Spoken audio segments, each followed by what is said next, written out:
Primero sitúense, estamos todavía en 1 Samuel 2:1, no hemos, como dije, salido de ahí.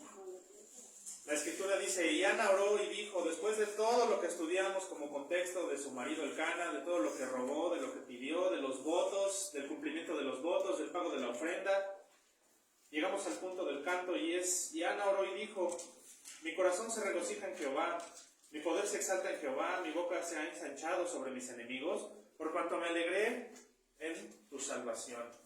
Y vimos un primer punto que emana de este versículo, que fue el regocijo del creyente. ¿Se acuerdan? Que es precisamente cuando Dios cumple las peticiones en oración que le hacemos todos los creyentes, porque definitivamente que en la mayoría de los casos, el 95% de las oraciones las pone Dios en el corazón del hombre. Lo habíamos analizado. Dios pone el querer como el hacer en el corazón de los hombres para ejecutar su voluntad, lo que quiere decir que la oración que la iglesia hace o que tú haces de manera personal es altamente probable que se asemeje a la voluntad de Cristo. Por eso es que se cumplen las oraciones del creyente. Y lo hemos visto aquí en la iglesia. Hay testimonio de que a pesar de que somos una congregación pequeña, el Señor nos ha dado respuesta positiva a muchas cosas de las que hemos pedido aquí en la oración comunitaria. Luego vimos el poder del creyente, que en realidad no es el poder en uno mismo, ¿se acuerdan? No es el poder en los conocidos, en los amigos, en el dinero, en las riquezas, en los apoyos diversos que Dios nos pone, sino que es el poder en Cristo. Es la autoridad de Dios que declara en la vida del creyente que todo lo que hagamos o lo que emprendamos en nuestra mano, ¿se acuerdan? Ahí en Eclesiastés lo hagamos conforme a nuestras fuerzas, porque aquel que teme a Jehová saldrá bien en todo. Eso dice la Biblia. Luego estudiamos la supremacía del creyente sobre sus enemigos, que es lo que le pasó a Ana con Penina, ¿se acuerdan? Que ella la atosigaba porque no podía tener hijos. Años enteros pasaron de que estuvo enfadando ahí. Tú puedes ser que tengas un enemigo, y como lo vemos aquí, era alguien cercano. Generalmente los enemigos, ¿cómo son? Cercanos. La traición no puede venir de alguien que no sea tu amigo, ¿no? Si no, no sería traición. La presión social no podría venir sino de la parte de la sociedad con la que convives. Entonces, generalmente, el azote viene de alguien muy cercano. Eso es algo que también estudiamos. Y el creyente, sin embargo, va a tener siempre una supremacía debido a su obediencia en el Señor. No en sí por el creyente mismo, sino porque Dios va a obrar a través de las personas a su alrededor para que haya justicia. Acuérdense que la justicia de Dios es distributiva, rectoral, y como su propio nombre lo dice, es pareja para todos. Es justo. Dios no va a dar más de lo que mereces ni menos de lo que mereces. Siempre Dios va a ver justicia moral. Es una justicia de tipo moral. Y hoy vamos a entrar al último punto, que es la médula en lo que recae todo esto que hemos venido estudiando, que es el gozo de la salvación. Y aquí no solo es medular, sino que no solo es medular dentro de la historia de la oración de Ana, sino que también es medular para la vida del creyente, porque todo en la Biblia se trata de eso. La razón de la creación, la razón de que el hombre sea consciente de lo que es consciente, de que cree tecnología, de que tenga la capacidad de hablar, de sentir, de pensar, de parecer, de expresarse, es precisamente orientado al plan redentor eterno de Dios. No hay otro fin que la misma salvación a través de Cristo. Por eso es que en la Biblia el tema principal, ¿cuál es? Cristo. Es todo. No importa qué libro de la Biblia agarres para leer, siempre está Cristo en él, que es Dios. Dios el Padre y Cristo y el Espíritu Santo son uno solo, que dice la Biblia, porque yo y el Padre que uno somos. Y vamos a introducirnos pues en esto del gozo de la salvación. ¿Por qué el gozo? ¿De qué tienes que estar gozoso? La mayoría de los cristianos ahí andan con su carota, luego van a la iglesia a rastras, no tienen ganas, no ven la imagen de Cristo. ¿Por qué? Porque la mayoría de las veces aburre el pastor, no. Porque el Espíritu Santo no está en ellos tampoco, sino porque el ser humano en general tiende a olvidarse de lo que ya pasó, de lo que la gente hace por él, cuanto más de lo que Dios hace por él. Por ejemplo, algo que pasa muy seguido en los matrimonios, gracias a Dios no es el caso en la iglesia, pero tampoco en muchas iglesias. Pero ¿qué pasa en los matrimonios? Viene el agotamiento emocional con el tiempo, después de 20, 30 años, y entonces las parejas cada vez tienen un poquito más de distancia. ¿Se han fijado? ¿Y qué quiere decir que no se aman? No, simplemente empiezan a olvidar lo que sintieron cuando eran jóvenes, o lo que sintieron una primera vez que se conocieron. Bueno, algo similar le pasa al creyente con su salvación. A veces se le olvida eso que ya tenía, que siempre ha tenido y que no va a perder. Lo mismo que en el matrimonio, no se pierde. Entonces, Le voy a pedir a Víctor si me ayuda con la lectura de Primera de Pedro 1 del 8 al 9. Vamos aquí en la parte de la introducción, ya dimos un pequeño repaso. El Salmo 23 del 4 al 5 a Melanie.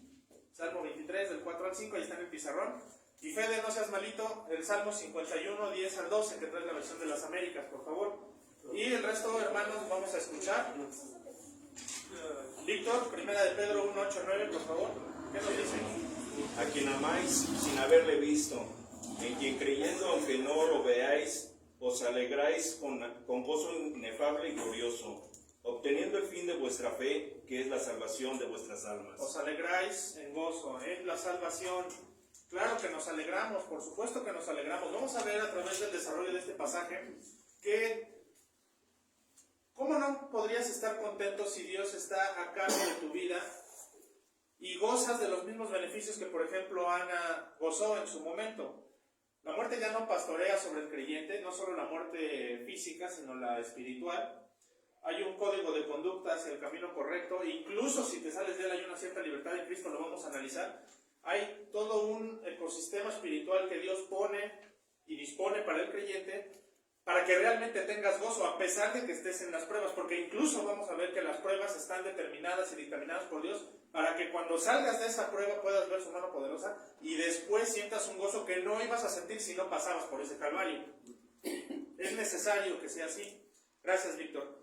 Melanie, Salmo 23, del 4 al 5. Aunque ande en valle de sombra de muerte, no temeré mal alguno, porque tú estarás conmigo. No temeré mal alguno, el valle de sombra de muerte. Es decir, aunque hubiera, como dice David, así acampen 10,000 en mi contra.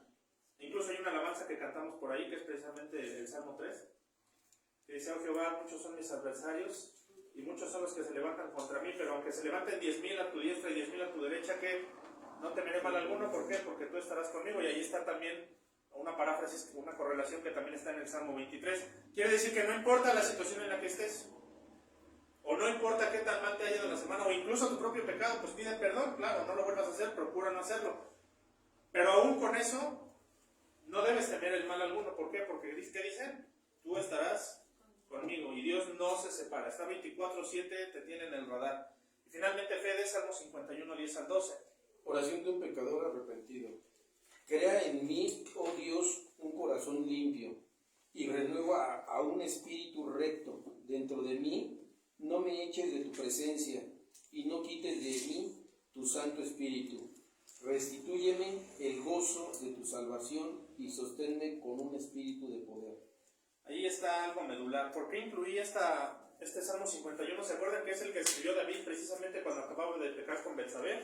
Estaba el niño moribundo, y David no comía ni bebía, estaba ayunando, estaba orando 24/7, precisamente para que el niño no pagara la transgresión de su padre, que es David. ¿Se acuerdan de eso? David pecó con Betsabé, mató a Urías, lo mandó a lo más recio de la batalla, ordenó a sus soldados que se separaran de él y que lo mataran los enemigos, lo que eso, por cierto, lo volvió asesino, que ya era de por sí asesino, porque era guerrero, ¿no? Ya había matado a Goliat. Pero había una diferencia entre haber matado a Goliat en la voluntad directiva de Dios y haber matado a un hombre para quedarse con su esposa. Definitivamente no era lo mismo.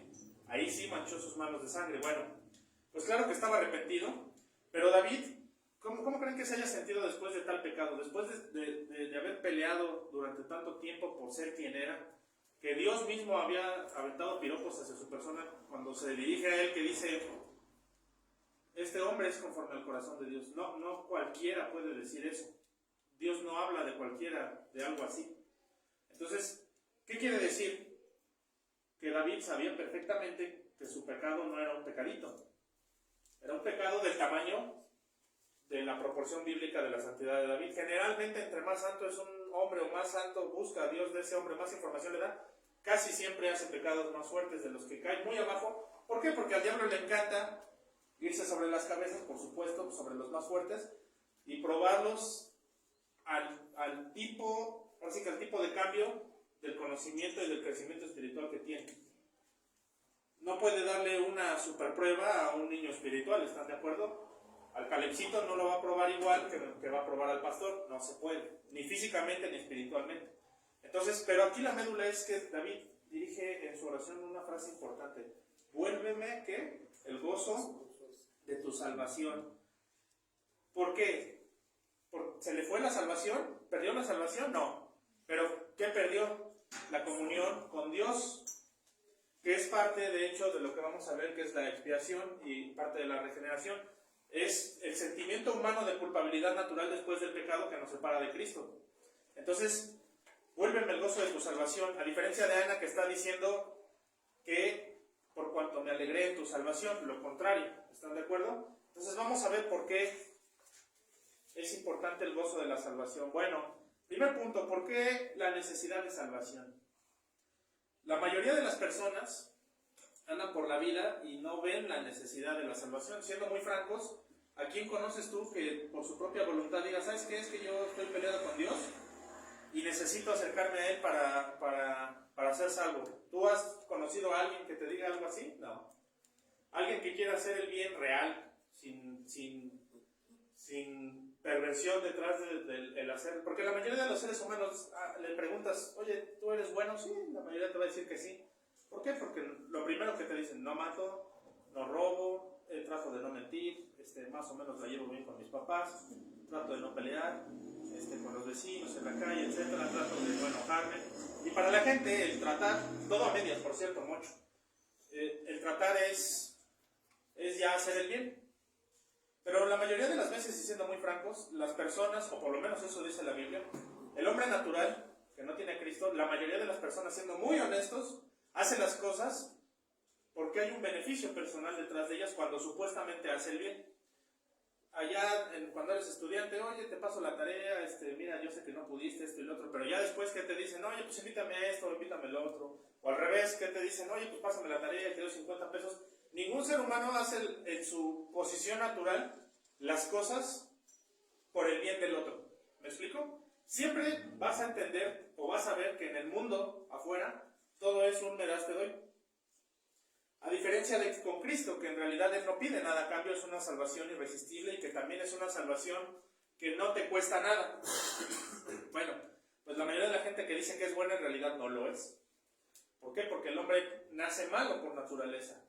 Es algo que incluso grandes pensadores que no son creyentes ni cristianos ni conocían la teología lo decían. Uno de ellos, Maquiavelo, el hombre nace malo por naturaleza, a no ser que se le precise hacer el bien. Entonces, claro que esta sabiduría la dijo Maquiavelo 6.000 años después de que ya había aparecido el Génesis, ¿no? O sea, ya no 1.000, 3.000 años después. O sea, como 4.000 años hay diferencia entre Moisés y Maquiavelo, más o menos. 4.000 yo diría. Sabemos que el mundo de hecho no tiene más de 10.000 años. Es muy probable que no haya más de 10.000 años. Entonces, vayan a Génesis 1.26, nada más para que lo vean con sus ojos, y si no, escúchenme. El punto de partida es este. Adelante, hermano, no hay problema, aquí hay sillas. Gracias. ¿El hombre qué fue? ¿Creado a imagen de quién? De Dios. ¿Por qué no creó al perro a imagen de Dios? Pues porque es una bestia. ¿Por qué no al caballo? ¿Por qué no al burro? ¿Por qué no al ave, al águila, al dinosaurio? Que en esos años había dinosaurios. No, el hombre es el que fue creado a imagen de Dios. Génesis 1.26. Entonces dijo Dios, hagamos al hombre a nuestra imagen. Dice hagamos en plural, está hablando el Padre, el Hijo y el Espíritu Santo, de acuerdo a los tres en la creación. Hagamos al hombre a nuestra imagen, conforme a nuestra semejanza. ¿Y qué? Hay una orden ahí. Y señoré en los peces del mar, en las aves de los cielos, en las bestias, en toda la tierra y en todo animal que se arrastra sobre la tierra. O sea, no hay lugar en donde no le haya dado al hombre autoridad y potestad. Eso lo vuelve en automático un representante de Dios en la tierra, ¿se dan cuenta? Dios va a sustentar, sí, pero también está delegando la autoridad al hombre, por otro lado, para hacer las cosas. ¿Y eso qué tiene que ver con la salvación? Bueno, quiere decir que Dios le encarga al hombre que gobernar la creación. Y como representante de Dios en la tierra, entonces tenía que poner, era una especie de embajador, y sigue siendo una especie de embajador. ¿Cómo es un embajador?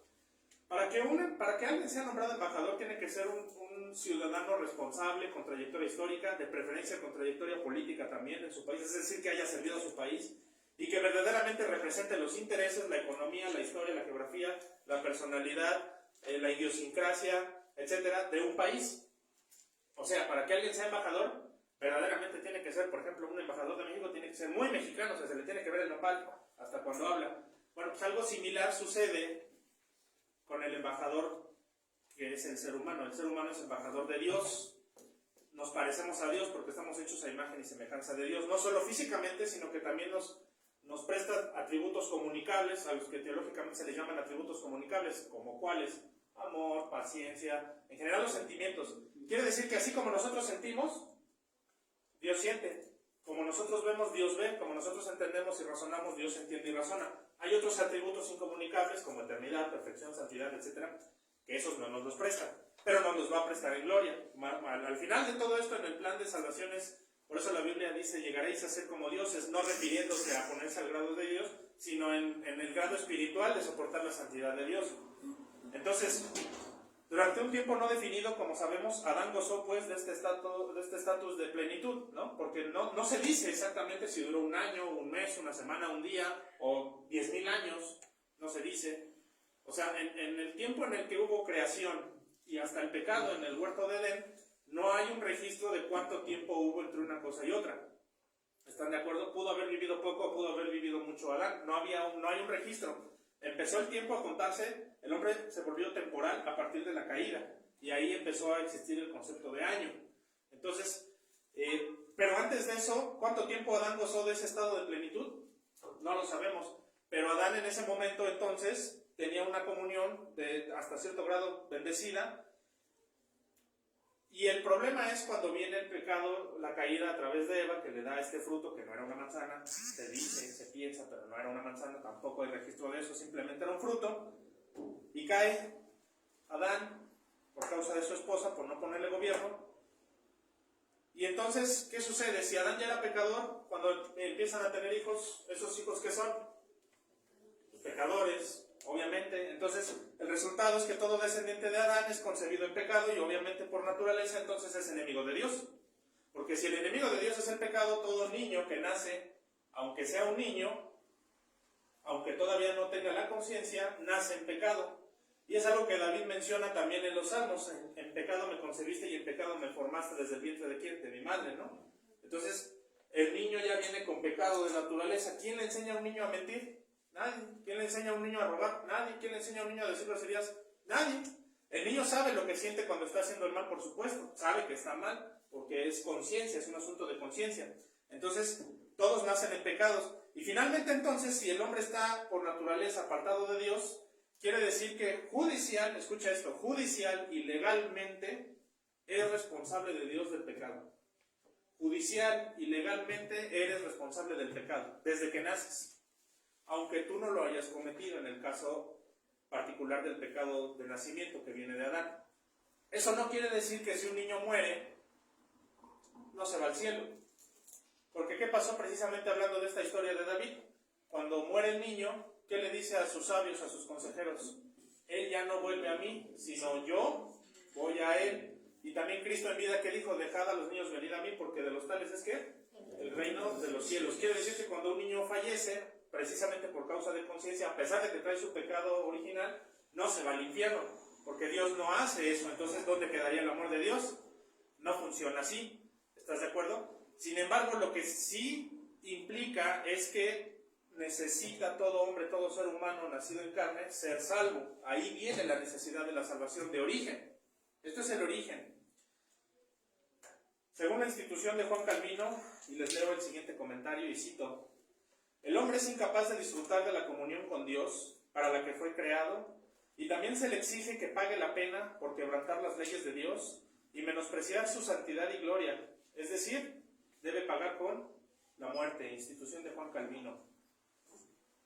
Miren, vayan a Ezequiel 18:20, y si no, escúchenlo, se los voy a leer. Uno diría, bueno, entonces pues todos ya nos llevó pifas. No, sí hay salida, pero eso no quiere decir que el pecado de los padres también pasa a los hijos. ¿Dios tiene nietos? Hay un dicho entre los creyentes, ¿no? Que Dios no tiene nietos. ¿Y a qué se refiere? A que padres cristianos no necesariamente tienen hijos cristianos. Tú puedes ser un buen creyente, tú puedes estar redimido, tú puedes confiar en Dios, y tu hijo puede hacer lo que se le pegue la gana. ¿Y eso es culpa tuya? No, es un error de crianza, no necesariamente. Habría que ver el caso específico, pero en general, el hijo no paga nada del padre, ni el padre paga nada del hijo. ¿Y dónde dice que esto, teológicamente, cómo se sustenta? Bueno, Ezequiel 18:20 dice: el alma que pecare, esa morirá. El hijo no llevará el pecado del padre, ni el padre llevará el pecado del hijo. La justicia 18:20, ni el padre llevará el pecado del hijo. La justicia del justo será sobre él. Ahí está, la justicia del justo será sobre él. Y también la impiedad del impío, ¿qué? Será sobre él. Entonces la salvación es que única es intransferible. Ahí está. ¿Y cómo es esto? Hay un proceso. Dirijan su vista a la parte de abajo del pizarrón. Toda esa culebrita que les puse ahí. ¿Dónde empieza todo? Lo vamos a analizar a vuelo de pájaro. No todo, nada más la parte de la elección, la reprobación y la expiación, que es la médula. Pero en general estos son los pasos, porque esto que ven ustedes aquí, cada uno de estos representa un tema como de 3 clases. Esto es la médula de la teología en el área de la soteriología. Obviamente no lo vamos a ver en una clase, porque la idea es ver por qué el gozo de la salvación, pero sí vamos a ver lo importante, vamos a sustraer los principios que sí valen la pena, para entender, para razonar por qué esta parte del gozo de la salvación. ¿Y dónde empieza todo? En la elección. Dios elige, Dios siempre elige, no el hombre. Y precisamente porque el hombre no elige, está reprobado. Por cuanto todos pecaron, están ¿qué? Destituidos de la gloria de Dios. Ya lo mencionaba yo, también lo que dice David, en pecado me concibió mi madre, ¿no? O sea, desde inicio. Entonces todos estamos reprobados para el estándar de la santidad de Dios, todos sin excepción. Abraham Núñez, Edgar Núñez, Enrique Godoy, John MacArthur, el que me menciones, John Piper, Juan Calvino, el hombre que más te guste está reprobado, todos sin excepción. Y no hay nadie más reprobado que otro, es parejo, todos estamos reprobados. A los ojos de Dios, al estándar de santidad de Dios, todos sin excepción no pasamos el examen. Y la palabra que utiliza la Biblia así es esa, reprobación. ¿Qué es un niño reprobado? Antes, cuando reprobaban niños, ¿qué era? Pues vas a recursar, mano, porque pues no pasas. Bueno, algo similar pasa. Cuando hay reprobación, pero Dios ya eligió, entonces hay expiación. La palabra expiación es un símil en la teología de reconciliación, la teología de la reconciliación o teología de la expiación. Y si hay expiación, entonces viene el llamado. ¿Y cómo es el llamado de Dios? Es irresistible. ¿Por qué irresistible? Hay una diferencia entre teologías de ciertas denominaciones, y eso es lo que nos diferencia a los calvinistas, reformados, bautistas y evangélicos. ¿Por qué le llamamos irresistible? Porque si Dios está eligiendo y está decretando a quién va a salvar desde la eternidad pasada, quiere decir que aunque tú te opongas o las circunstancias aparentemente se opongan, de todas maneras vas a llegar a ser salvo. Es gracia irresistible. No lo puedes resistir porque Dios es inminente. Es decir, Dios va a ocurrir, te guste o no te guste, contigo, sin ti y a pesar de ti va a ocurrir. Entonces es la gracia salvadora de Dios que vence a la resistencia natural humana. Tú por naturaleza tu pecado resiste a Dios, no lo toleras, no lo quieres. Pero a Dios no le interesa y no te va a preguntar. La naturaleza humana va a ser vencida a través de la gracia y precisamente por eso no vas a poder aguantarlo. No hay manera de que te escapes de eso. Dios en amor te dice, ¿sabes qué? Mi mano se va a grabar sobre ti y no te voy a dejar. Y ahí está la cosa. Por eso el creyente termina en el cielo, porque a pesar de sus propios errores, la gracia irresistible es eso, precisamente, que Dios derrumba esa resistencia natural humana. La hace pedazos, tú no puedes resistirlo, Dios es inminente. Y si hay entonces ese llamado irresistible o gracia irresistible salvadora, entonces viene la regeneración y tampoco la pides. Es el Espíritu Santo que obra a través de ti. Y un día dices, ay, me encontré 50 pesos, pero vi que se le cayeron a esa persona y se los das a la persona. Eso tú no lo haces de manera natural. Eso fue el Espíritu Santo que en un chispazo te involucró y te tomaste la decisión de esa buena obra que ya estaba preparada desde antes de la fundación del mundo, por cierto. Pero no fuiste tú.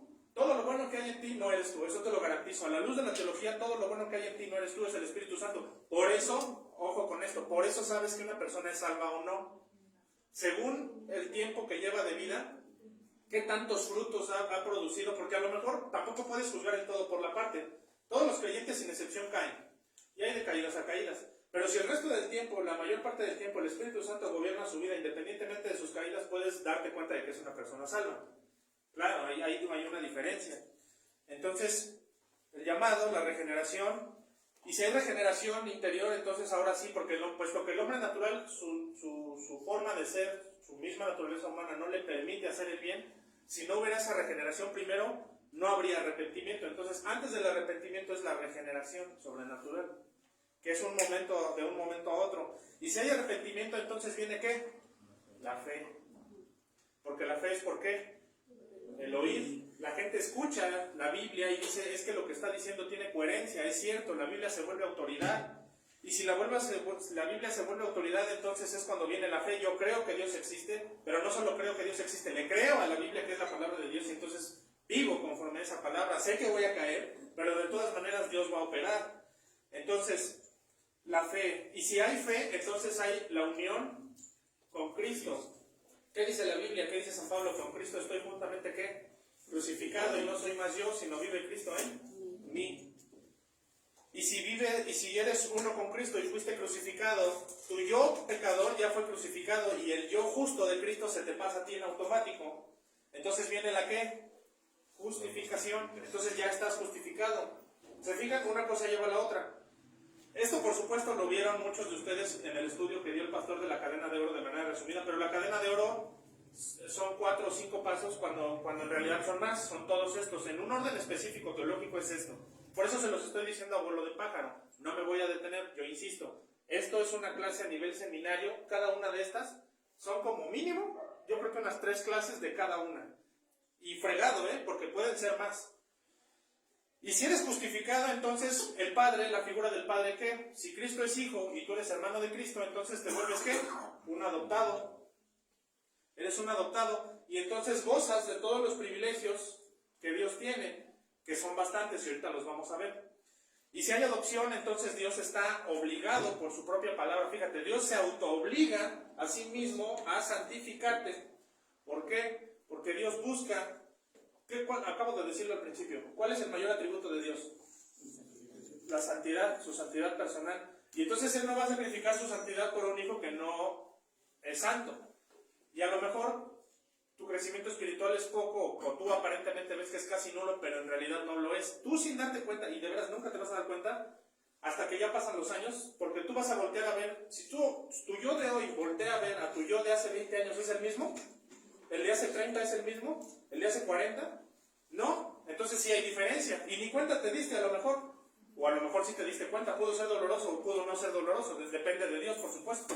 Hay un avivamiento personal en el cual, y ahora esa palabra avivamiento, la gente cree que el avivamiento es una emoción. No, el avivamiento es la cantidad de crecimiento, teológicamente es la cantidad de crecimiento espiritual que hay en la gracia de la vida del creyente. Fíjate en lo que te digo. ¿Por qué? Porque si no hay gracia, no tienes el gozo, y si no tienes el gozo no hay avivamiento, y si no hay avivamiento no buscas a Dios. Pero eso es algo que está relacionado más bien con la neumatología, que es el estudio del Espíritu Santo. ¿Sí? De eso no nos vamos a encargar, pero no está de más comentarlo. Y si estás en santificación progresiva, entra una parte muy bonita del Evangelio, que esa es la que más paz le debe de dar al creyente, que se llama la perseverancia de los santos. ¿Qué quiere decir la perseverancia de los santos? Que aunque tú no quieras, aunque tú seas el peor ser humano que todos lo somos, quien te diga que no es un mentiroso, todos sin excepción somos seres humanos y por lo tanto todos somos igual de viles y de pecadores. Y hay gente que dice, ay, es que Hitler era bien malo. Tú no eres diferente de Hitler. La diferencia es que Dios lo puso en esas circunstancias. Pero tú puedes hacer lo mismo o peor que Hitler. Y nadie te dice que no, salvo el Espíritu Santo que te gobierna. Pero tienes la misma capacidad. El hombre, y yo se los he dicho en más de una prédica, el hombre, el ser humano, es tan malo que a diferencia de los demonios, el hombre reta a Dios porque los demonios se sujetan a lo que Dios les dice. El hombre no. ¿Qué quiere decir esto? Que si a un demonio Dios le prohíbe, ¿sabes que no te vas a acercar a esta persona ni a esta casa? El demonio obedece. A Dios le dice al hombre, no te vas a acercar a los libros de brujería. ¿Y qué hace el ser humano? Voy y me compro uno, ¿no? ¿Y qué? ¿Le va a caer un rayo? No. Pero un demonio desobedece y no le va bien, Y no le va bien. Y el ser humano es retador. A diferencia del demonio, el ser humano es peor que el demonio, porque el ser humano tiene el dolo, es la palabra, el ser humano tiene el dolo de hacer el mal y de procurar ese mal. Entonces, pero si estás en Cristo, esta parte de la perseverancia de los santos quiere decir, hay una parte de la escritura ahí en Mateo, ¿se acuerdan cuando Cristo dice, está orando por los discípulos, pero habla en general también por la iglesia y dice, todos los que me das en mi mano, no perderé ni uno? ¿Sí? ¿Y esto por qué? Pues porque ¿quién le va a decir a Dios que no?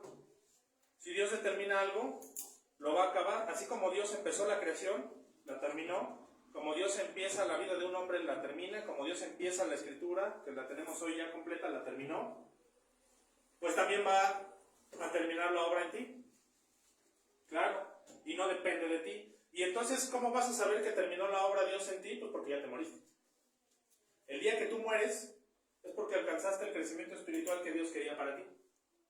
Y hay gente que se muere muy joven y la gente dice, bueno, ¿qué le pasó? Hay de dos, o era tan mal cristiano, tan mal creyente que Dios se lo lleva, porque sí puede ser, tomó la cena indignamente y era un desastre de ser humano, no hacía nada bueno, de plano no se le veía al embajador de Dios, mejor se lo lleva el Señor, o llegó a su estatura de varón perfecto a tal santidad, que ya lo que Dios esperaba de él, ya se cumplió. Entonces, y los dos son salvos, porque hemos hablado de eso, hablamos, si no, por ahí andan los videos de la Santa Cena, de por qué mata a Dios en la Santa Cena, por la indignidad. Y ya habíamos hablado muy específicamente de qué es eso de la indignidad, no me voy a ocupar en esta ocasión de eso, lo pueden repasar. Y finalmente, si Dios persevera a sus santos, entonces llega ¿qué? La glorificación, o lo que conocemos como el cielo, la eternidad.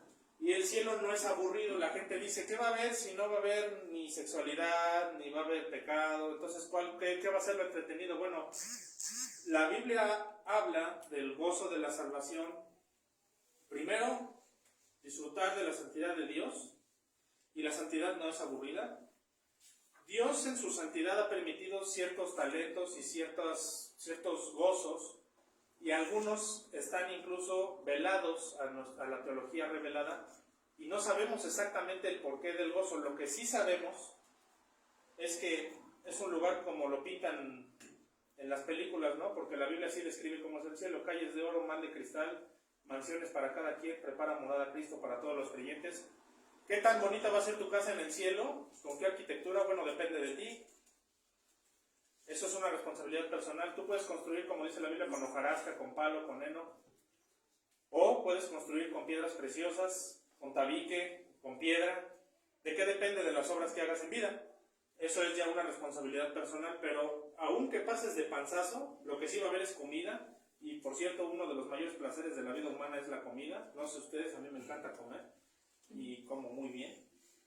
Entonces, si va a haber comida, pues ya está todo, ¿no? Y si está Cristo, pues ya está todo. Y si está tu casa, ahora el oro y el cristal parecieran tonterías, pero habla de un lugar que visualmente es muy atractivo. Y si eso es lo único que se nos menciona, pero lo demás es un misterio, y sin embargo se menciona que es un lugar en donde nunca más va a haber ni lloro, ni llanto, ni sufrimiento. Para que no haya sufrimiento, ¿qué quiere decir? Que estás en completa felicidad y completa alegría. Contrario a lo que es el infierno, porque también te puedes querer ir al infierno, y eso también se vale, porque la gente piensa en su mente, porque no sabe teología, que el infierno, hace no mucho se puso de moda un meme, ¿no? De las chicas superpoderosas, de que se baja el coco de una limusina. ¿No han visto ese capítulo? Y se baja el coco con un traje blanco acá tipo disco, un báculo de oro, y se parece al diablo así con cuernos, y entra sonriendo y todo el mundo lo saluda como si fuera a entrar a un antro. Y la gente piensa que verdaderamente el infierno es así medio hollywoodense, que el infierno es así, va a ser una especie de antro gigante, ¿no? Y todos van a hacer lo que quieren, y va a haber copas y drinks y billar y todo, cuando la realidad es que ya hemos hablado de la teología del infierno, ¿se acuerdan? Que no es un lugar cómodo en ninguno de los aspectos. Entonces, la glorificación es lo que tienes que perseguir. Al final, no dependió de ti. En todo este trayecto que vimos, no dependió de ti. Y al mismo tiempo, si eres responsable de tu pecado. ¿Cómo es eso? Bueno, lo vamos a analizar poco a poco. Mira, el propósito de la salvación no está en el hombre. Esto demuestra que el propósito de la salvación no está en el hombre. ¿Cómo? Me estás diciendo hace un momento que todo esto, toda esta infraestructura, toda esta creación, el poner al hombre en el Edén, es precisamente porque hay un plan redentor y de salvación. Y ahorita me estás diciendo que la salvación no está centrada en el hombre, que no es el propósito. Bueno, ¿por qué? ¿Cuál es, si el atributo mayor de Dios es la santidad, entonces la salvación no es para que tú solo la disfrutes, sino para que Dios se dé gloria a sí mismo? Dios no te necesita. Perdón que te lo diga, hay muchas iglesias que dicen, no, es que Cristo te anda buscando, y Cristo te ama, y te hablan bonito. Cuando en los hechos, a la luz de la Escritura, Dios a ti no te necesita. Dios no te ocupa. Sé muy honesto contigo mismo. Hay gente que se siente más importante de lo que es, pero siendo muy realistas, ¿Dios te ocupa para algo? ¿Tú lo ocupas a Él? Esa es la diferencia. Miren, Efesios 1 del 5 al 6, búsquenlo. Entonces, Dios busca traer gloria y honra a sí mismo, no a los pecadores en sí. ¿Eso qué quiere decir? Que la salvación no se centra en el hombre. Efesios 1 del 5 al 6. Fíjense lo que dice. Claro, hay que usar un versículo, no es lo que yo diga, es lo que diga la Biblia. ¿Y de dónde está eso en la teología? Ahí está. En amor, Efesios 1 del 5 al 6, en amor, habiéndonos ¿qué? Predestinado para ser ¿qué? Adoptados, hijos suyos por medio de Jesucristo, según el ¿qué? Afecto de su voluntad. O sea, porque Él quiso, no dependió de ti.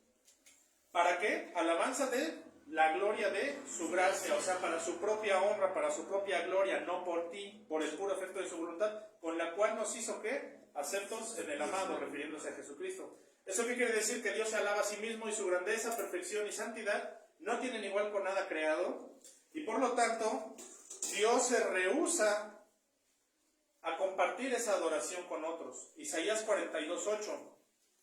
Fíjense, este versículo me encanta usarlo con los católicos, y ahorita van a ver por qué. Isaías 42:8.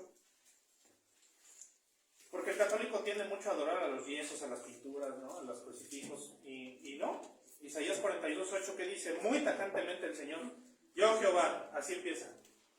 Yo Jehová, que dice, este es mi nombre.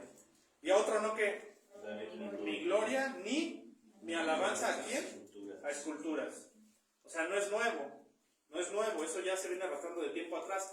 El asunto es este, yo Jehová, ese es mi nombre, y a otro no daré mi gloria ni mi alabanza a esculturas, mucho menos al hombre. Entonces, si la salvación fuera centrada en el hombre tendría algo de qué gloriarse, entonces el hombre diría, entonces yo voy a decidir ser salvo. No es así. Si el hombre pudiera decidir por sí mismo que es salvo, entonces la gloria de la salvación ya no sería de Dios, sino del hombre, porque él decidió ser salvo. Él quiso, él levantó la mano y dijo, yo quiero buscar la salvación. No funciona así. Bueno, Ezequiel 36 del 22 al 23, creo que no lo puse en el pizarrón, pero si quieren buscarlo o anotarlo, Ezequiel 36, 22 al 23. Miren, Dios ha llegado al punto de asociar su nombre de Él, con su pueblo. No me refiero a Israel necesariamente, su pueblo es la iglesia, que la destrucción de este pueblo mancharía su reputación. Fíjense lo que les estoy diciendo. Como Dios ha ligado su nombre al pueblo, en su momento Israel, hoy a la iglesia, que es lo mismo, no hay diferencia de eso, eso se llama dispensación.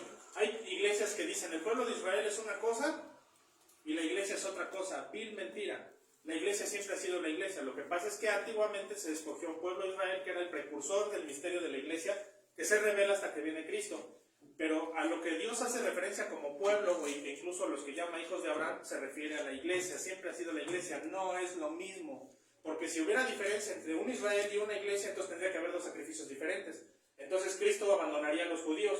Y no, recuerden que siempre ha habido salvación para al no judío. La prueba está en Jonás, ahí en Nínive, ¿se acuerdan? Los de Nínive no eran judíos. Esa era la razón por la que Jonás no quería ir a predicar y por la que se enojaba tanto. Porque él decía, bueno, voy a ir a Nínive a predicar a gente que no es judía, pensando que el asunto de la salvación era un asunto étnico. Y nunca ha sido un asunto étnico, y se demuestra desde el Antiguo Testamento. Enoc era judío. Es más, antes de Abraham, ¿existían los judíos? ¿No? Y sin embargo, cuando Moisés sale al desierto, conoce a Yetro. Yetro no era judío todavía, ni siquiera había nacido con el resto del pueblo en Egipto. Yetro ya era sacerdote cuando Egipto estaba cosiéndose aparte. Quiere decir que Dios siempre ha tenido abiertas las puertas del cielo para judíos y no judíos. Eso desde los tiempos, desde antes de que se escribiera la ley, Yetro ya era sacerdote. ¿Cómo? ¿Verdad? ¿Por qué? Porque la salvación siempre ha sido por Cristo, no por el judío. No es un asunto étnico. Entonces, la iglesia y Israel es pueblo parejo. Y vuelvo al punto. Dios ha ligado su nombre a tal grado a su pueblo, refiriéndose en el Antiguo Testamento de Israel, hoy a la iglesia, que si algo le pasa mal a su pueblo, mancha su reputación, ¿se dan cuenta? Porque entonces la gente que va a decir, pues es cristiano y ve cómo le va. Pero así no funciona. Entonces, Ezequiel 36 del 22 al 23, lo voy a parafrasear, no lo voy a leer todo. Dice, no lo hago por vosotros, oh casa de Israel, sino por causa de ¿qué? Mi santo nombre. Más adelante dice, y santificaré mi grande nombre, profanado entre las naciones, el cual profanasteis vosotros, o dicho al español de nuestros días, el cual ustedes profanaron, en medio de ellas, y sabrán las naciones que yo soy Jehová, más adelante dice, cuando sea santificado en vosotros delante de sus ojos. Ahí está, muy al principio lo medular, no lo hago por vosotros, oh casa de Israel, sino por causa de ¿qué? Mi santo nombre, es decir, no es por ustedes, es por mi reputación. Y lo mismo pasa en este transcurso de la salvación, no lo voy a hacer por ustedes, sino porque ustedes levantan en oración mi nombre, y si yo no contesto, yo quedo mal, es lo que está diciendo Dios. Y como Dios no va a quedar mal, por causa ni de tu pecado, ni de tu nula santificación, Dios te va a obligar a través de las circunstancias a crecer espiritualmente. ¿Sí lo ves?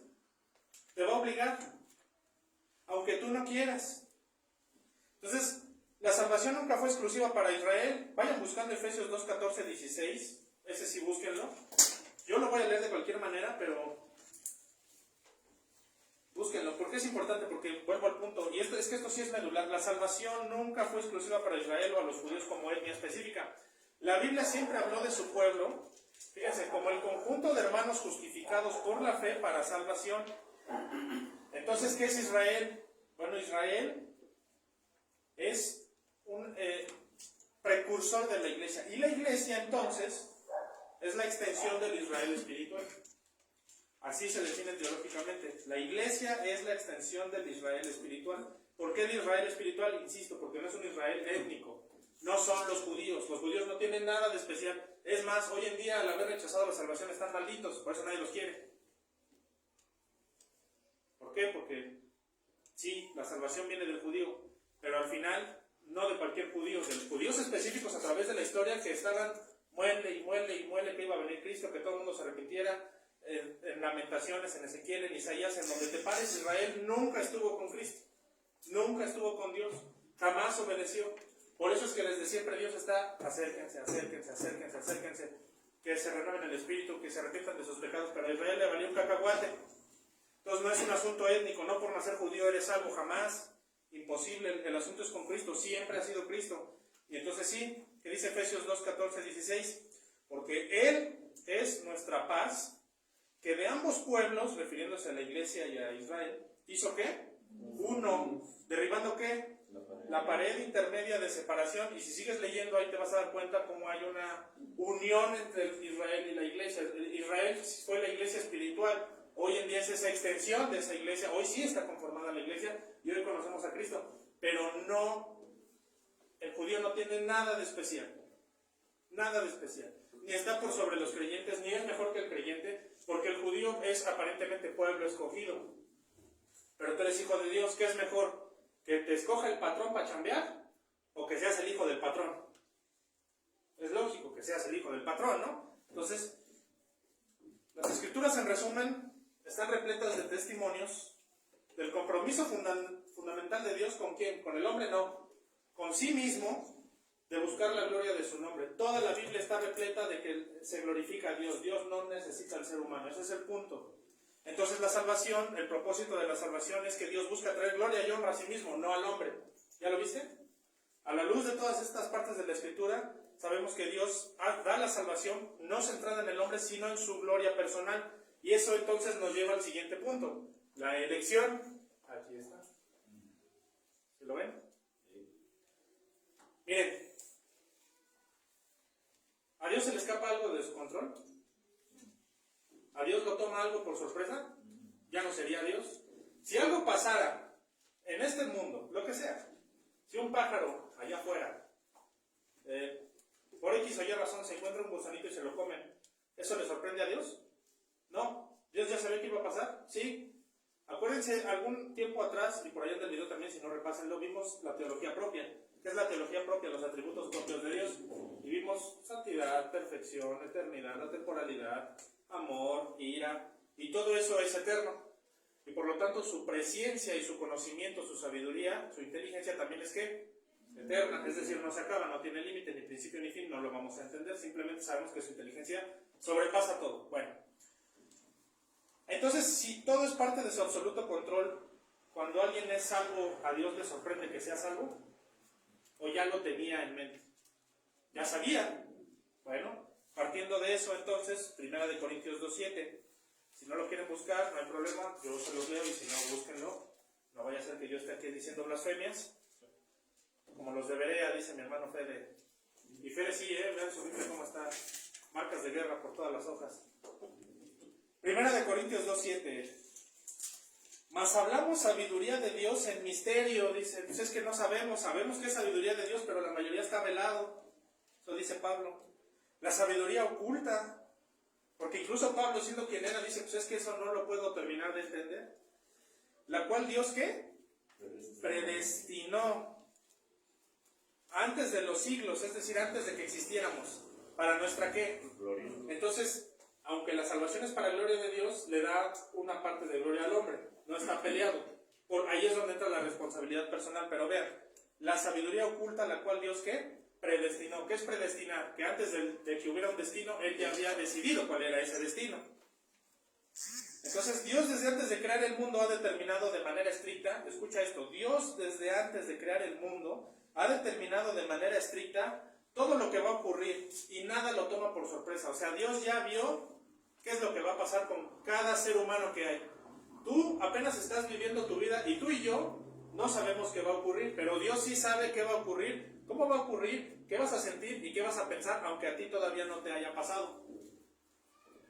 Hay una película que es la de Hombres de Negro 3, ¿no la han visto? Y hay un personaje que se llama Griffin, que es supuestamente un extraterrestre que puede ver varias posibilidades del universo. Ninguna ocurre, pero él ve las posibilidades. No podría existir un ser así porque sería Dios mismo.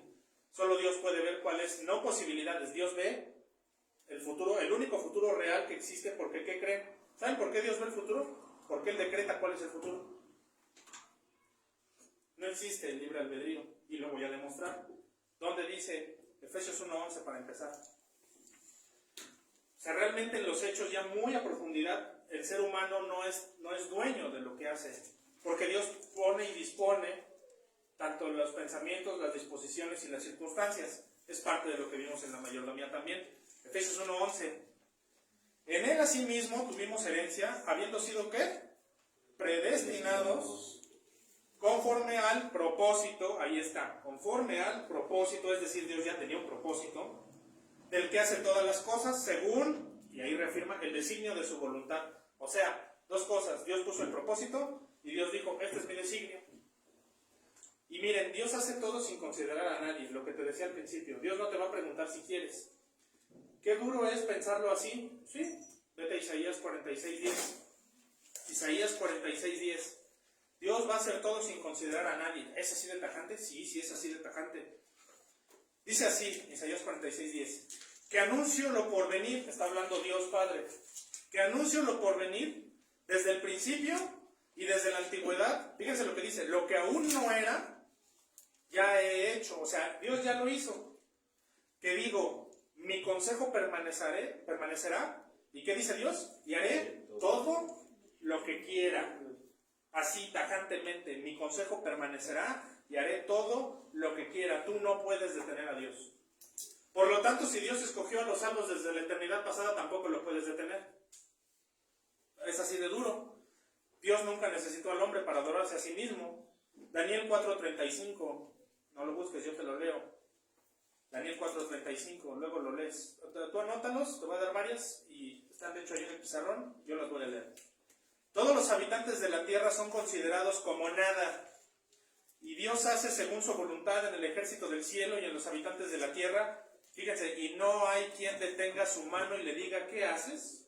No hay quien, el diablo lo intentó, no le salió. Isaías 14:27, porque Jehová de los ejércitos ha determinado, ¿y quién lo impedirá? Y su mano extendida, ¿quién la hará retroceder? Este es un versículo importantísimo, porque Jehová de los ejércitos lo ha determinado, ¿y quién lo impedirá? Y su mano extendida, ¿quién la hará retroceder? Cuando Dios ya dijo, por eso en el pequeño estudio que vimos de la disciplina, para sacar a alguien de la disciplina divina es muy difícil, muy difícil. Como está escrito aquí, si Dios ya lo determinó, si Él ya extendió su mano contra esa persona, ya no la quitas. Y si Dios de veras quiere arruinar a alguien, lo va a arruinar y va a terminar en la calle pepenando. ¿Por qué? Porque no cumplió los estatutos que vienen aquí en la Biblia. Escuchó, pero no puso en práctica. Entonces dice Dios, bueno, pero como es mi hijo, precisamente en aras de la santificación progresiva, como es mi hijo, con él y a pesar de él, y aunque él no quiera, de todas maneras yo lo voy a traer. ¿Y cómo lo voy a traer? Arrastrándolo. Y si pierde un ojo, y si pierde un brazo, y si pierde la voz, porque ¿quién ha dado la boca al hombre? Como le dice Dios a Moisés cuando lo regaña ahí cuando habla en la zarza. ¿Quién ha dado la boca al hombre? ¿O quién hace que uno vea y que otro no, que otro sea ciego y sordo? ¿Que no soy yo Jehová el que hace esto? Dice. Entonces, cuando la mano de Dios se agrava sobre alguien, se va a agravar en serio. Y como dice aquí, ¿quién lo va a detener? Tú, con tus oraciones y con tus ayunos, ¿tú crees que vas a cambiar la decisión de Dios? No hay quien lo detenga. Si a Nabucodonosor, de plano lo hizo, el primer hombre lobo lo hizo ahí, licántropo, o sea, lo volvió bestia. Qué humillación tan grande para un ser humano que después de tener conciencia, espíritu, crecimiento, Dios te hace perro. ¿Eso qué quiere decir? Que a cualquiera de nosotros nos puede hacer perros. Obviamente no lo va a hacer, al menos no en el estricto sentido físico, pero sí te puede volver perro en el sentido que a lo mejor terminas comiendo basura. Si no obedeces, claro. Si eres hijo de Dios, en aras de la santificación progresiva, con tal, hablamos ya de la disciplina, mézclalo, interrelaciónalo, lo que ya sabes de la disciplina con lo que te estoy diciendo, va a ocurrir. Es inminente, volvemos a eso. Salmo 33:11. El consejo de Jehová permanecerá para siempre, los pensamientos de su corazón por todas las generaciones. Y Romanos 11:36. Y este es el más importante. Fíjense, Romanos 11:36. Porque de Él, y por Él, y para Él, son todas las cosas. Y punto. Y hazle como quieras. Entonces, ¿Dios escogió quienes serían salvos? Respuesta rápida. Sí. Y uno dice, ay, qué gacho, todavía no nacía y ya sabía Dios si iba a ser salvo o no salvo. ¿Cómo estuvo eso? Bueno, segunda de Tesalonicenses 2:13. Para una pregunta difícil, una respuesta fácil. La misma Biblia, la Biblia por la Biblia misma, segunda de Tesalonicenses 2:13. Pero nosotros, fíjense, debemos dar siempre gracias. ¿Quiénes nosotros? Ustedes que están ahí sentados. La iglesia. Todos los que estamos escuchando. Por nosotros debemos dar siempre gracias. ¿Por qué? A Dios respecto a vosotros, hermanos amados por el Señor. Empieza con eso. Amados por el Señor. Tú no estarías aquí sentado escuchando la Biblia si Dios no te lo hubiera permitido. Entonces Dios te ama. Si tú no estuvieras escuchando lo que estás escuchando es porque para Dios no vales nada. Pero como sí vales, por X o Y razón, volvemos a lo mismo. Todas las circunstancias, lo que has sentido, lo que has vivido, te trajo hasta este punto y estás escuchando lo que estás escuchando porque Dios lo quiso así. Amados por el Señor, de que Dios os haya, eso ahí debería estar hasta en mayúsculas, de que Dios os haya escogido desde el principio, ¿para qué? Salvación. Dios te tiene que escoger. Mediante la santificación por el Espíritu y la fe en la verdad. Dicho de otra manera, su elección, por eso es que irresistible. Por eso es gracia irresistible. No lo puedes evitar. Tú estás aquí sentado porque Dios te quería aquí. Y no lo puedes evitar. No pudiste evitarlo. Y si lo piensas con cuidado en retrospectiva, no estarías aquí sentado si Dios no hubiera acomodado cada cosa previa antes de tu vida para estar aquí sentado. Una hora de tu vida que vienes a la iglesia la pasas porque Dios así lo quiere. ¿Por qué? Porque fuiste escogido desde el principio para salvación. Dicho de otra manera, su elección es irrevocable, irresistible e inminente. Por eso debes estar agradecido con Dios. Y a Dios no le interesa si vas a pecar, si no vas a pecar, si vas a dejar de pecar. Dios te va a llevar de todas maneras a salvación. Ese es parte del gozo de la salvación, que no depende de ti. Tú ya eres salvo y no vas a perder tu salvación. No importa qué hagas o dejes de hacer, Dios ya determinó que eres salvo. Y con eso vienen privilegios de cualquier salvo. Buena economía, a lo mejor hay pruebas económicas, pero no te dejan en la calle. Hay días en los que yo le doy gracias a Dios porque, en verdad, mi amor, que es mi esposa, le digo, oye, vivimos como si yo ganara 30,000 pesos y nada más soy plomero. Y si no es una promoción en el Walmart, si no cae un kilo de carne bueno, yo he comido salmón porque ha caído a 10 pesos. Y si van a Walmart en la noche, los pollos rostizados como son del día, se los dan luego a 40 pesos, 50 pesos, para el otro día ya tienen que comer. Y están buenos. Y yo no sabía hasta que un día por error fui al Walmart, ¿no? En la noche en Chedraui igual, Dios te va a bendecir. Si eres salvo, el gozo de la salvación es que ni vas a perder la salvación y tampoco Dios te va a dejar de su mano hermano, y no va a dejar de haber sustento, y aunque estés en las pruebas, Dios te va a sacar de ellas, y después de las pruebas va a venir el gozo de cualquier manera. Viene una bola de nieve gigantesca de privilegios que en realidad así ya en los hechos, ya muy hablando en plata, no vas a sufrir realmente en esta vida. Tú hablas con alguien que es inconverso y cómo le va a veces. Un día trae mucha feria y aquí y allá, y otro día lo entaman hasta por algo que ni hizo. O así como anda la delincuencia, le dan un levantón y todo su dinero le va a ayudar. Al contrario, lo perjudicó. Pero si estás en Cristo, tú no andas en la calle temiendo que te levante alguien. Tú no andas en la calle pensando que alguien te va a agarrar a golpes. Tú no andas en la calle sabiendo que debes algo. Tú andas tranquilo, sales a la calle, saludas a toda la raza, vas a la tienda, oye, pues, ¿qué onda? ¿Cómo estás? Oye, 1 kilo de tortillas, 1 kilo de huevo. ¿Te va bien? Siendo muy francos, te va bien. Es parte de eso. Entonces, Dios te ha escogido desde el principio para salvación. Entonces viene una pregunta teológica difícil. Analicen lo que les voy a preguntar. Piénsenlo un momento. Tengo el cronómetro, no me voy a pasar, no se preocupen. No me vean con cara de ya me tardé. Apenas van 48 minutos. Que a lo mejor ni lo han sentido, porque los veo atentos, pero... Una pregunta teológica difícil. Fíjense lo que les digo. ¿Puede un creyente perder su salvación? No. Pero entonces, ¿puede un pecador salir del infierno eterno por su voluntad?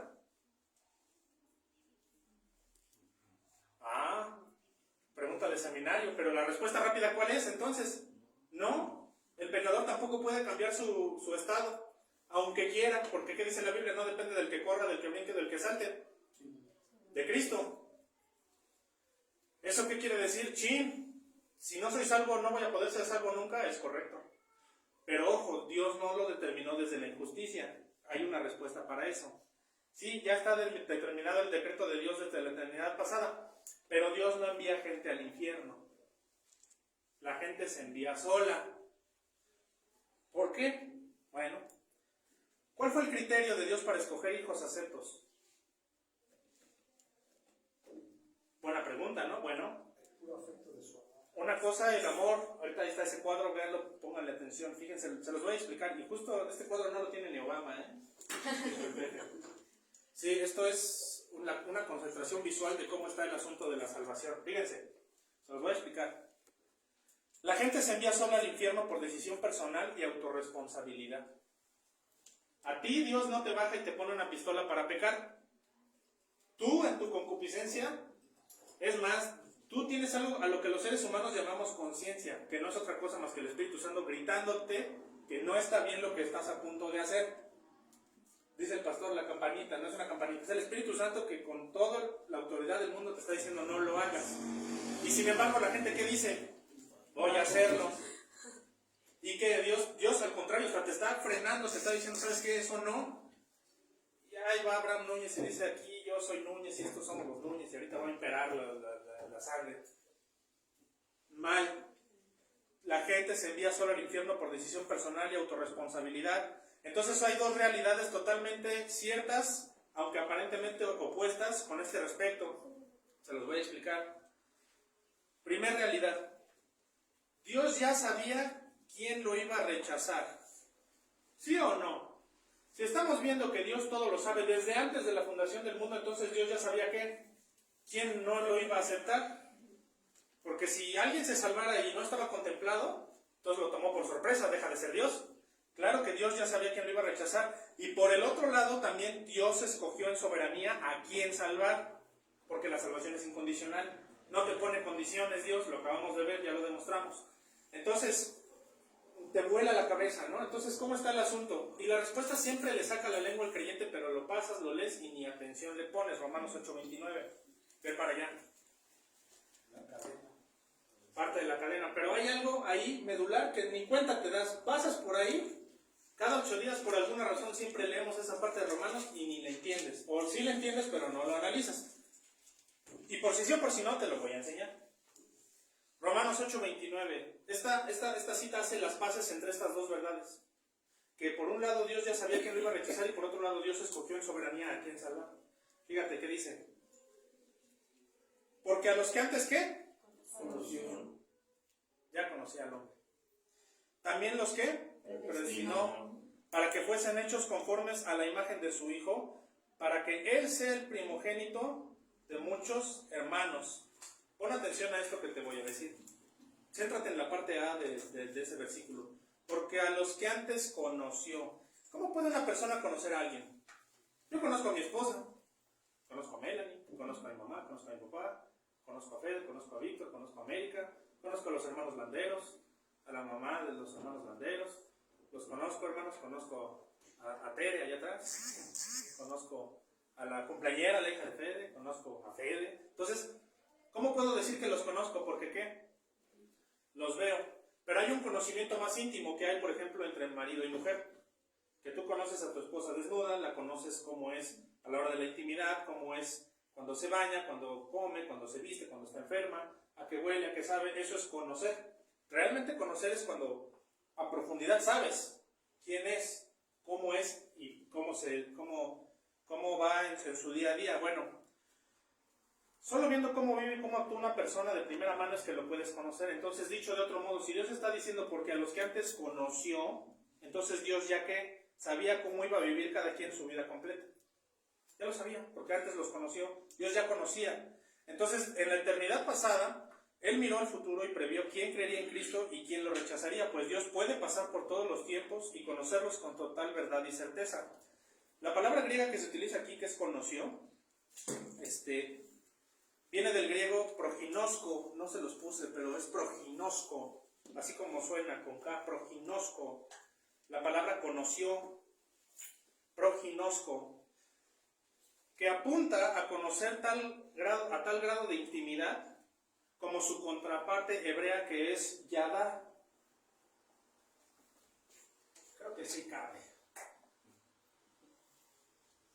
Proginosko. Y en hebreo viene la pronunciación al español es yadá. ¿Se acuerdan que en Génesis dice, y Adán conoció a su mujer y concibió y tuvo hijos, hablando de las relaciones sexuales? Para que Adán conociera a su mujer tenía que desnudarla y conocerla verdaderamente. ¿Y cómo se conoce a la mujer en el sexo? Pues a qué huele, a qué sabe, a qué siente. Es conocer en intimidad. Eso es proginosko y yadá en hebreo. Entonces, en el Antiguo Testamento hace énfasis a las relaciones sexuales. Del anterior punto, como en griego está refiriéndose a algo similar, entonces Dios conoció de manera íntima a todos. Sabía qué ibas a sentir, qué ibas a pensar. Dios ya lo conocía. Dios mira al futuro y prevé. Ya sabe quién va a creer y quién no va a creer. Proginosko, conoció. Entonces, del anterior punto podemos decir que Dios conoció a tal punto a todos los hombres que Dios contempla sus corazones a profundidad. Ningún conocimiento simple entre hombre y mujer termina con hijos, ¿o sí? No puede. Si tú no conoces a alguien a profundidad, pues, hola, buenas tardes y ya. Pero cuando hay un conocimiento profundo, pues termina en hijos. Cuando hay yadá, proginosko. Entonces, así la vida del hombre, desde siempre Dios ya tenía conocimiento. ¿Eso qué quiere decir? Eso no le quita a Dios que Él determinó a quién va a salvar, y al mismo tiempo Dios ya sabía quién lo iba a rechazar. No está peleado, ahí está en esta parte, porque a los que antes conoció y el resto de la cadena de oro. Y entonces les puse una frase interesante que viene también de la institución de Calvino, que está ahí. La leo, porque creo que no se alcanza a ver allá atrás, ¿o sí? Como está en rojo, y la puse en rojo sangre, para que sea énfasis, ¿no? Dios nunca escogió desde el punto de la injusticia. Dios nunca escogió con el piso parejo a todos, sino en infinito y profundo conocimiento de todo y de todos, haciendo responsable al hombre de su pecado al rechazar a Jesús como Salvador, que esa es la blasfemia contra el Espíritu Santo, no creer en Cristo, y al mismo tiempo escogió con total elección divina y soberana a sus santos salvos escogidos. Las dos vertientes. ¿Dios ya sabía quién lo iba a rechazar? Sí. Y por otro lado, Dios ya había escogido desde la eternidad pasada quién iba a ser salvo, sí. Por eso es irresistible. ¿Está peleada una cosa con la otra? No. Dios los conoció. Te vuela la cabeza, ¿no? Y sin embargo es así de cierto. Para mi gusto, la frase que más se apega a la interpretación bíblica es precisamente esta de Calvino. Y entonces tienen ahí un cuadrito. En la parte superior, para mí izquierda, pues sí, la de este lado, izquierda para ustedes también, Dios escoge en soberanía y presciencia desde la eternidad pasada. O sea, esto es lo fundamental. Dios ya escogió, lo determinó. Y tú no puedes moverlo, porque como lo acabamos de leer, nadie detiene su mano. Y al mismo tiempo, la salvación por medio de la muerte de Cristo en realidad alcanza para todos los seres humanos, ¿o no? ¿Sí? La muerte de Cristo alcanza para salvarlos a todos, si todos quisieran. No todos quieren, la responsabilidad personal. Entonces, aunque alcanza para toda la humanidad del pasado, del presente y del futuro, Dios solo preserva a sus santos con todos los privilegios de hijos de Dios, pero a los no escogidos, como dice Romanos, los entrega a pasiones desenfrenadas y a su mente reprobada. ¿Ven cómo está correlacionado? Y esto habla del amor incondicional y electivo de Dios. ¿Y qué pasa? El hombre, esclavo del pecado, naturalmente culpable, que es lo que les había dicho muy al principio, que nace culpable de nacimiento, él escoge en su naturaleza no creer en Cristo. Pero eso no quita que Dios ya escogió en soberanía, y al mismo tiempo no quita que la salvación sí alcanza para todos si todos lo quisieran. Es un círculo que está interrelacionado entre sí. Pero aquí hay un cruce interesante. El hombre, esclavo del pecado naturalmente, culpable de nacimiento, escoge no creer en Cristo. Entonces, y a pesar de eso, la salvación por medio de la muerte de Cristo sí le alcanza, pero la rechaza. Por eso es que a sus santos los preserva y a los no escogidos los entrega a pasiones desenfrenadas. Ahí mismo en Romanos, ahorita lo vamos a leer. Todo está interrelacionado, ¿sí lo ven? Ese cuadro explica esta parte, junto con la frase que les dejo de Calvino. Y entonces concluimos. Ana habla del gozo de la salvación. Ya les expliqué todo este tema del gozo de la salvación. Entonces, ¿qué gozo hay? Lo que te decía hace rato. ¿Tú cómo puedes comprobar que alguien es salvo? ¿Qué dice la Biblia? ¿Por sus frutos qué? Los conoceréis. Yo insisto, el hecho de que estés aquí no es porque tú hayas querido, porque tu naturaleza depravada no te lo hubiera permitido. Si estás aquí es porque Dios te trajo aquí. Aún contra tu voluntad Dios te trajo aquí. Entonces es un muy buen indicio de que eres un hijo de Dios. Y si estás escuchando la Biblia y Dios te está dando la capacidad de entenderlo, quiere decir que el Espíritu Santo ya mora en ti. Probablemente ya estés en el punto de regeneración y nunca te has dado cuenta. Tal vez te falta el llamado, que es igual de irresistible. Así como viniste hoy a la iglesia de manera irresistible, el llamado va a ser un día irresistible, aunque tú no lo hayas querido. No importa, yo no quiero, Señor. A Dios no le interesa, ya vimos quién va a detener su mano, nadie. Dios te va a traer, y quieras o no, a la buena o a la mala. Ya depende de ti también. Ahí entra la docilidad humana, la responsabilidad personal. Entonces, Ana dice al final de toda esta oración, el gozo de tu salvación. Pues ¿cómo no iba a tener gozo Ana? Ella, por supuesto, esta teología siempre ha existido, siempre ha sido así. Entonces, ¿qué implica el gozo de la salvación como conclusión? 7 puntos, así. Número 1, el privilegio del favor de Dios incondicional. Fíjate, este es el primordial. El privilegio del favor de Dios incondicional. Aunque tú no quieras, cuentas con el favor de Dios. ¿Y qué es el favor de Dios? Señor, no tengo trabajo, me gustaría este trabajo, te lo pido. Órale. Señor, tengo problemas con mis hijos, necesito que me ayudes con esto. Pues órale, si está en la voluntad de Dios, directiva y distributiva rectoral, sí. Tengo un problema económico, ahí están tus hermanos, te pueden ayudar a la cobertura de la iglesia. No entiendo un punto de la escritura, hay pastores, me puedo acercar. O sea, el privilegio del favor de Dios es incondicional. No te lo pone Dios bajo ninguna condición. Ya lo tienes. El favor de Dios ya lo tienes. Vívelo. El gozo de la salvación, si realmente eres salvo, es que Dios está a tu favor. Y todo lo que Dios haga a mover las potencias universales que dependen de Él, va a ser para que estar a favor tuyo, como a favor de toda la iglesia. ¿Te das cuenta? Ese es un privilegio. Pues claro que Ana, si le pide a Dios que le quitara lo estéril, se lo iba a quitar. Es parte del privilegio. Fíjate cómo llegamos desde el punto en el que Ana le estaba pidiendo por un hijo. ¿Para qué quería el hijo? Para consagrárselo a Dios. No le estaba pidiendo el hijo por capricho, para humillar a Penina. Le estaba pidiendo el hijo para dar gloria a Dios, acciones de gracias, lo que dice la misma Biblia. Esto al final solamente va a producir acción de gracias. Tú no vas a poder darle nada a cambio a Dios más que las gracias. De todo lo que haga en tu vida. Entonces produce acción de gracias. El privilegio del favor de Dios incondicional lo estaba viviendo Ana, que le quitó lo estéril y que le dio un hijo. que era muy importante en su época. Número 2, el privilegio de la paz con el Creador. El privilegio de la paz con el Creador. Si tú no eres salvo, estás peleado con Dios. Y la mano de Dios se va a grabar sobre de ti y nada te va a salir bien. Ahí está en Deuteronomio 28. ¿Qué dice Deuteronomio 28? Que vas a estar maldito en tu entrar, maldito en tu salir, maldito en lo que pongas tu mano, maldita tu comida, maldito el fruto del vientre de tu esposa. Es más, te vas a casar y otro se va a desposar con ella, dice la Biblia, y otro se la va a chutar mientras tú sales a trabajar y vas a salir a trabajar y te va a ir mal. Maldición tras maldición, tras maldición, tras maldición. La gente que no está con Dios está en su contra, son enemigos declarados y por lo tanto están bajo el yugo de la maldición. Y la mano de Dios no le ha ido bien a nadie en toda la vida. Así. ¿No me crees? Léete Deuteronomio 28. Viene un pedacito así de las bendiciones de obedecer, que hablan más de la salvación que de otra cosa. Y vienen como 3 hojas de pura maldición. Dice que tu dinero no te va a alcanzar al grado de que te vas a querer comer a tu esposa porque no hayas que hacer en el asedio y en el apuro de la mano que se agrava de Dios. Si siembras, dice Dios que no va a dar lluvia, dice el cielo se va a volver de hierro y la tierra de bronce y no te va a dar nada. Porque me menosprecias, dice Dios. No me das gloria, no me das lo que me corresponde.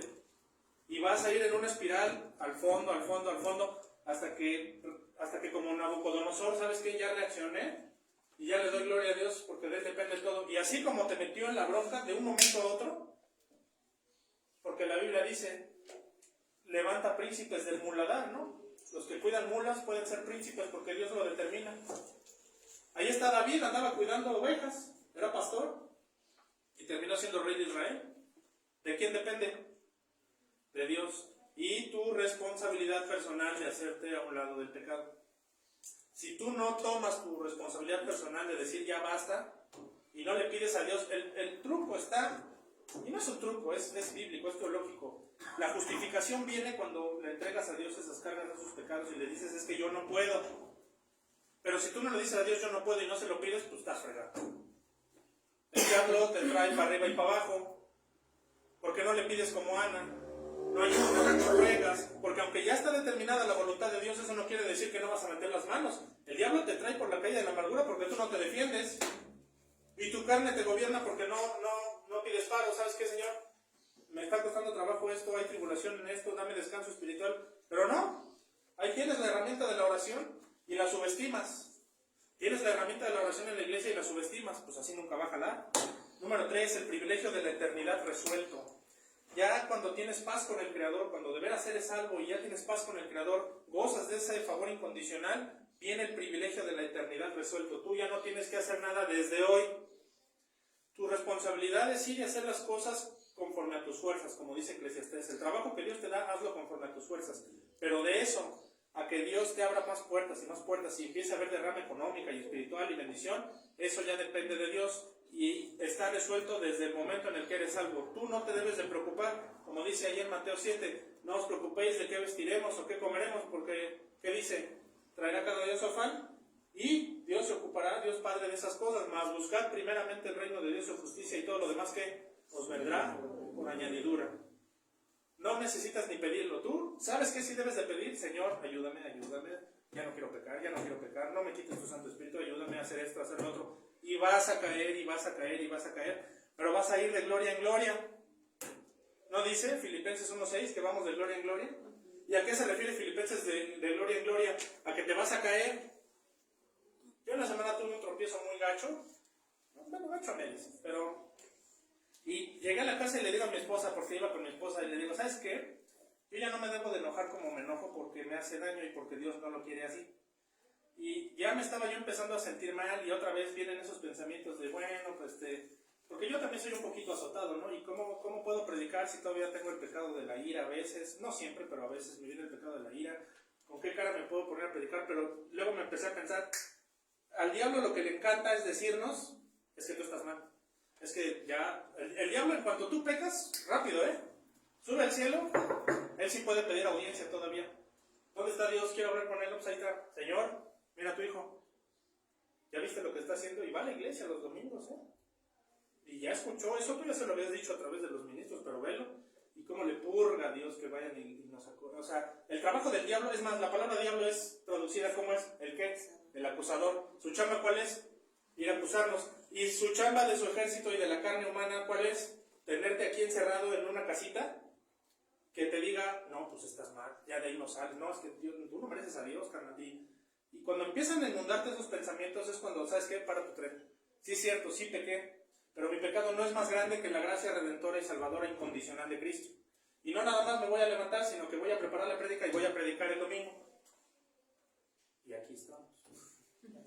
Entonces, el truco del diablo es hacerte sentir que no hay salida. No, es que esto ya no se puede.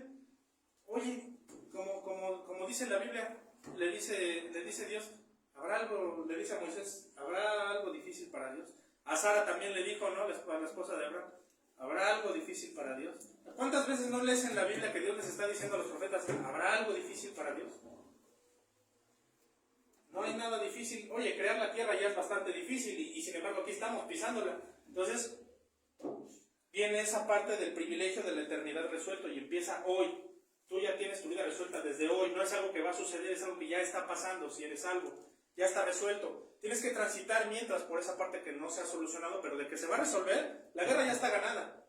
Cristo ya murió. Quiere decir que todos tus pecados ya están perdonados, pasado, presente y futuro. ¿Cierto o falso? Claro. Entonces, la guerra ya se ganó. Tú sabes el desenlace de la guerra. El problema está en ¿dónde? En las batallas. El día a día, de gloria en gloria. Bueno. 4. El privilegio del diario vivir resuelto, que está ligado con el anterior. El privilegio del diario vivir resuelto. Lo que les acabo de decir. No os afanéis, esa parte tan correcta que dice Cristo. 5. El privilegio de la gracia continua y la libertad en Cristo. El privilegio de la gracia continua y la libertad en Cristo. Los cristianos no somos una bola de santurrones. ¿Qué quiere decir esto? Y lo digo un poco despectivamente. Hay iglesias en las que a las mujeres no las dejan usar falda que porque es pecado. O no las dejan usar pantalón que porque parecen hombres. Y si vienen con la falda muy corta, malo. Y si vienen con la falda muy larga, malo. Y todo malo. Y hasta con velo. ¡Qué ridiculez! Y entonces, ¿qué clase de vida cristiana es esa? No me dejas tomarme una reformada. Hoy que hay partido me voy a tomar mi reformada y fría cerveza como Lutero, al traducir. No me dejas tener la intimidad como yo quiero con mi esposa, no me dejas vestirme como yo quiera, no me dejas en qué. Dime, yo soy teólogo, tengo maestría. ¿En dónde dice? Yo he leído la Biblia más de 4 veces, bien leída. ¿Dónde dice? No dice. Hay una diferencia entre dogma y doctrina. La doctrina es lo que viene aquí, lo que explícitamente se revela aquí.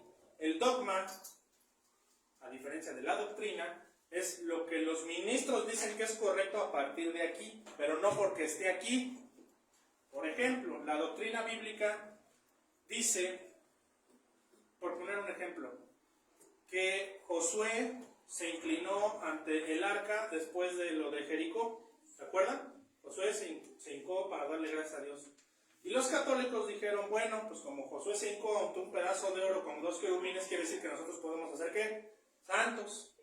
Y también nos podemos hincar y pedirles. ¿Esa es la correcta interpretación? No, eso no lo dice, ese es el dogma. La doctrina es que Josué no estaba lavando al arca, sino a ¿quién estaba detrás del arca? Dios. No le estaba dando la gloria al arca, sino que en ese tiempo era el lugar santísimo móvil, es decir, la iglesia que se movía, en donde estaba el Espíritu reposado de Dios, y con ese ganaban las batallas, pero no estaba viendo al objeto, estaba viendo ¿qué? La santidad de Dios, no al objeto. Entonces, esa es la doctrina, cuando ya estudias. Lo otro es el dogma, y en realidad, como les digo, un gozo de la salvación es el privilegio de la gracia continua y la libertad en Cristo. Dios no te dice, es más, al contrario, ¿qué te dice? Tú te tienes que vestir bien, en todo tiempo sean blancos tus vestidos, no dice Proverbios, porque el tiempo es corto, quiere decir que te vistas bien diario, porque tú no sabes qué día te vas a morir y ya ni disfrutaste la camisa que te compraste. Hay gente que se compra una camisa y se la pone. No es que la estoy guardando para una ocasión especial. Lo matan, lo balacean, por madera, ¿no? Pero lo atropellan, lo que tú quieras. Y la camisa, pues, necio, de todo lo que has guardado, como dice, ¿de quién será? ¿Y para quién estás chambeando? Bien dicen que nadie sabe para quién trabaja. Le pasa a los ricos, ¿no? El marido chambeando, casa en Lomas de Chapultepec, carrazos, esto y lo otro, le da un infarto, la esposa queda joven, el chofer, le gusta a la esposa le gusta al chofer, ¿Y todo lo que trabajó el Señor para el chofer? Nadie sabe para quién trabaja. En cambio, el cristiano tiene la obligación de gozar la creación. Si es una obligación, luego hablamos de eso. El privilegio de la paz con Dios, ya ese es, publicará mi boca la alabanza, ¿no? Dice el Salmo 51, precisamente. Y 7, una guerra ganada contra el diablo y contra el mundo. ¿Cómo no iba a estar contenta Ana? ¿Cómo no iba a haber gozo de la salvación con todo esto? Claro que ella lo sabía, y no solo lo sabía, lo estaba viviendo. Acababa de parir un hijo después de ser estéril. Y con esto concluimos el día de hoy. La oración de Ana, parte 5. La siguiente semana, la parte 6. 1:13, dice aquí mi cronómetro.